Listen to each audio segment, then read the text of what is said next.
नमस्कार, times of Swaraj में आप सबों का स्वागत है और मैं हूं संतोष सिंह। और आज हम टाइम्स ऑफ स्वराज के खास कार्यक्रम शिक्षा समाचार में बात वेतन भुगतान की कर रहे हैं। कई शिक्षकों का कल से इस मुद्दे को लेकर फोन आ रहा है, खासकर ऐसे शिक्षक जो अंतर जिला तबादले होकर आए हैं।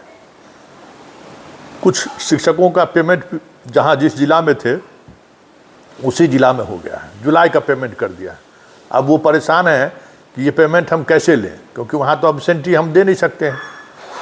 और उस ज़िले के शिक्षा विभाग के कर्मियों से जब वो लोग मिलते हैं तो कह रहे हैं कि भाई बाद में इस पर विचार होगा, पहले जो चला गया उसको आप लीजिए, उसका उपभोग कीजिए।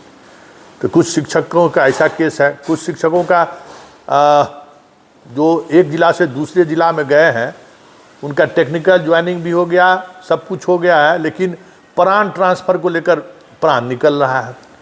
पेमेंट होने में वहाँ दिक्कत हो रहा है।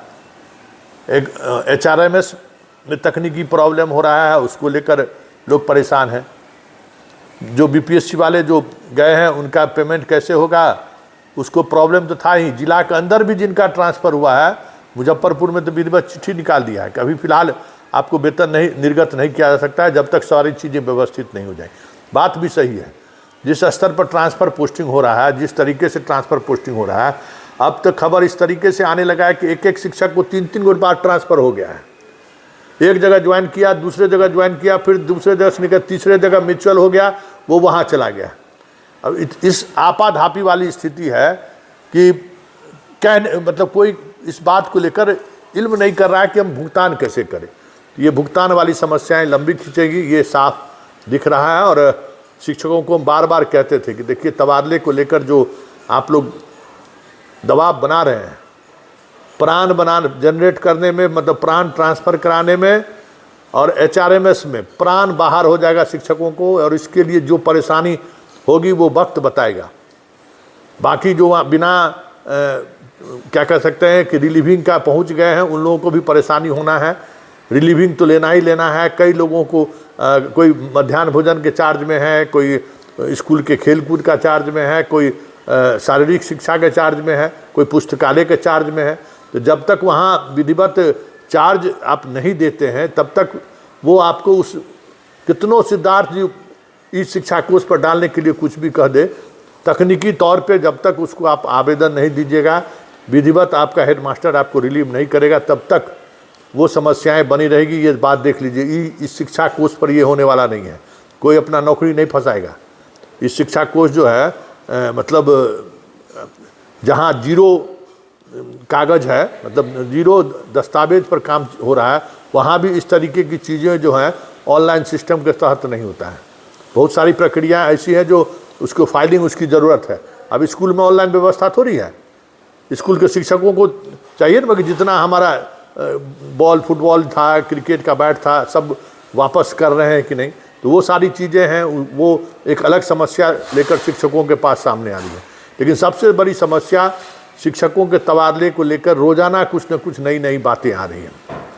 आज भी पूरे दिन सचिवालय में लोग चक्कर लगाते रहे कि 4000 और शिक्षकों का लिस्ट निकल रहा है और 4000 और शिक्षकों का ट्रांसफ़र हो रहा है। वो शिक्षक कौन है जिनको जिला अलॉट हुआ है वो है, या फिर फ्रेश पुराने आवेदन पर ही विचार हो रहा है दूरी के आधार पर, क्योंकि बहुत कुछ स्पष्ट नहीं है। बस जिसका ट्रांसफ़र हो रहा है उसी को मालूम हो रहा है। जो ज्वाइन करने के लिए स्कूल में पहुंच रहे हैं उस स्कूल के हेडमास्टर को मालूम हो रहा है। कितने लोगों का ट्रांसफ़र हुआ है, किसको किस आधार पर हुआ है, ये बहुत सारे लोगों को अभी स्पष्टता के साथ उस तरीके का समझदार शिक्षक होने के बावजूद भी नहीं समझ पा रहे हैं। और एक बात हम आपको ज़रूर करेंगे कि देखिए, म्यूचुअल मामले में बड़ी ज़बरदस्त खेल हुआ है। ये हमें मतलब आधिकारिक तौर पर ये हमारी पास ये पक्की जानकारी है कि म्यूचुअल में ज़बरदस्त खेल हुआ है। इसलिए हम आप तमाम हेड मास्टर साहब, हेड टीचर साहब या प्रभारी प्रिंसिपल हैं, उनसे हम आग्रह करेंगे कि आपके स्कूल से जो गए म्यूचुअल के मामले में, वो वहाँ कोई आया कि नहीं, और अगर नहीं आया है और नहीं गया है तो आप हमको ज़रूर सूचित कीजिए। आप हम व्हाट्सअप कीजिए, आप इस खबर में ज़रूर लगाइए, क्योंकि देखिए, म्यूचुअल के नाम पर परत दर परत बहुत सारी चीज़ें सामने आ रही हैं और इस पर हम ज़बरदस्त खुलासा करने वाले हैं कि शिक्षा विभाग में म्यूचुअल के नाम पर कितना म्यूचुअल अंडरस्टैंडिंग इन लोगों ने बैठाया है। पटना में कैसे इन्होंने म्यूचुअल ट्रांसफ़र के नाम पर पोस्टिंग किया है, ये सारी बातें अब दस्तावेज प्रूफ के साथ सामने आनी शुरू हो गई। बस आपसे तमाम शिक्षकों से मेरा आरजू विनती है कि जो म्यूचुअल ट्रांसफ़र हुआ है, mutual transfer school to school हुआ है, तो क्या आपके स्कूल से किन्हीं का म्यूचुअल ट्रांसफ़र हुआ और वहाँ म्यूचुअल में कोई टीचर आए हैं कि नहीं? हमें जानकारी है कि हजारों ऐसे म्यूचुअल ट्रांसफ़र हुए हैं जिसमें इस तरीके के नियमों का पालन नहीं हुआ है। कुछ एविडेंस मेरे पास है, लेकिन हम बड़े स्तर पर एविडेंस कलेक्ट करना चाहते हैं। उसमें आप तमाम शिक्षकों के सहयोग की ज़रूरत है, क्योंकि बिना आईना दिखाए हुए विभाग को आप सही दिशा में जो आप चाह रहे हैं कि चीज़ें हो जाएं, वो बड़ा मुश्किल हो रहा है, क्योंकि अब एक अलग तरीके का खेल शिक्षा विभाग में हो रहा है और उस पर नज़र बनाए रखना बहुत ज़रूरी है और उसके लिए आपके सहयोग की भी ज़रूरत है। तो ये एक बड़ी बात है जो हमारा आपका आज के इस शिक्षा समाचार में एक संवाद के तौर पर हमने आपको ये सहयोग मांगा है कि ऐसे शिक्षकों की आप हमें जानकारी दीजिए। और साथ ही चलते चलते एक और खबर हम शिक्षा विभाग के आपका दे दें कि जो जिला वाली कमेटी को लेकर कल हमने खबर चलाई थी, विभाग उसको लेकर अब नए तरीके से सोचना शुरू किया। वाकई में बिना किसी नियमावली के आप कैसे ट्रांसफ़र के लिए कोई कमेटी बना सकते हैं? ये सवाल शिक्षा विभाग में भी अब आज दिन भर वो बहस का मुद्दा रहा कि भाई ये नियमावली के बगैर आप बना नहीं सकते हैं। तो अब नियमावली क्या हो, तबादले, क्योंकि देखिए शिक्षा विभाग फिलहाल नियमावली से क्यों बच रहा है? नियमावली जैसे ही बनेगा तो उसका हाथ बन जाएगा और विभाग ये चाह रही है। अभी जिस तरीके से खुल्लम खुल्ला जो मन हो रहा है कर रहे हैं, इसीलिए न कि कोई नियमावली नहीं है। म्यूचुअल कर लो, जिसको जाना है जाए, जिसको नहीं जाना है नहीं जाए, जो नहीं जाएगा वो 1 साल तक ट्रांसफ़र का लिए आवेदन नहीं करेगा।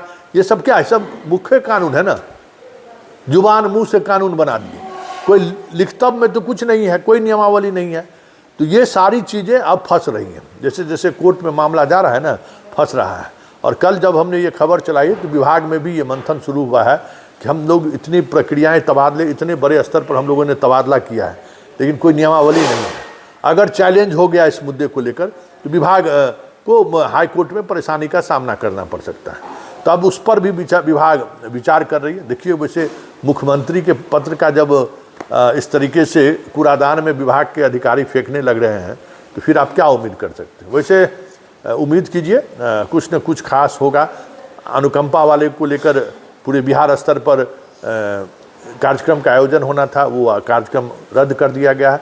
अब 15 अगस्त के बाद होगा। मतलब शिक्षा विभाग में अनुकंपा पर बरसों से बहाली रुकी हुई थी, वो अनुकंपा पर बहाली को लेकर सरकार ने निर्णय लिया था, लेकिन 15 अगस्त से पहले वो बहाली के लिए विशेष तरीके के ज़िले में कैंप लगाना था, मतलब वितरण होता, वो फिलहाल रोक दिया गया। तो आज शिक्षा समाचार में इतना ही।